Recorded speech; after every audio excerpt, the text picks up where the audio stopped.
Avant de m'éloigner, je lève la tête vers ces tours qui me surplombent, noyées de verdure. Et je frémis tout à coup d'une peur inconnue en apercevant un grand sourire figé qui tombe d'en haut sur moi.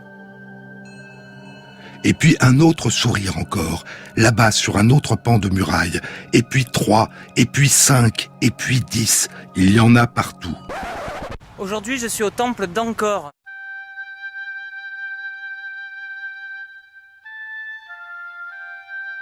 C'est une cité khmer. Les Khmers étaient un peuple parmi les plus importants d'Asie.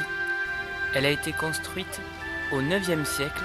Son apogée aura duré jusqu'au 14e siècle. Elle a été hindoue et bouddhiste. On l'appelle Angkor, ce qui signifie capitale en khmer. Lorsque la cité a été découverte par un archéologue aux alentours des années 1850, elle était toujours active. C'était un lieu de culte qui continuait à vivre.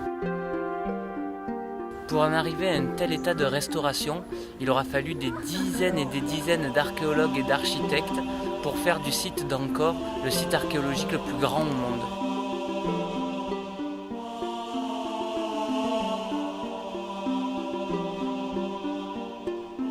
Il est 13h30, il fait entre 35 et 40 degrés et j'ai trouvé que c'était le meilleur moment pour monter le premier temple montagne.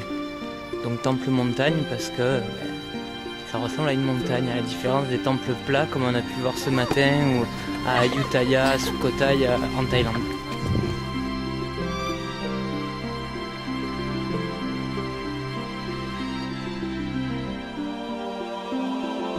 Je voulais vous raconter une histoire à propos de la signification de colonne dans un temple, mais je ne trouve pas le temple en question, donc je vais vous raconter l'histoire ici.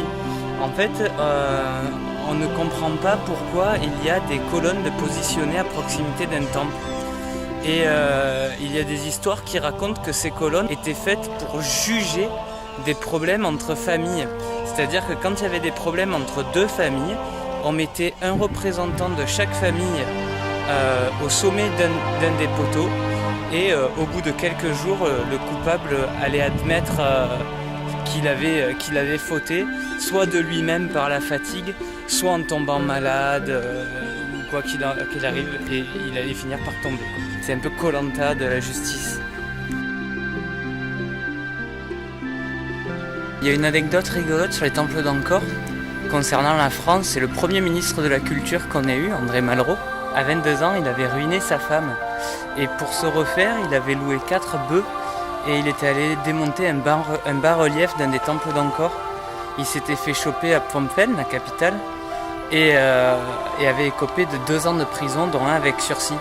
Et comme le tout Paris a bien milité et a défendu sa cause, il a eu finalement 1 an avec sursis. Mais c'est assez drôle de voir que celui qui a quasiment tout fait pour la valorisation du patrimoine en France, pour des problèmes d'argent, était venu à l'autre bout du monde pour démonter un bas-relief.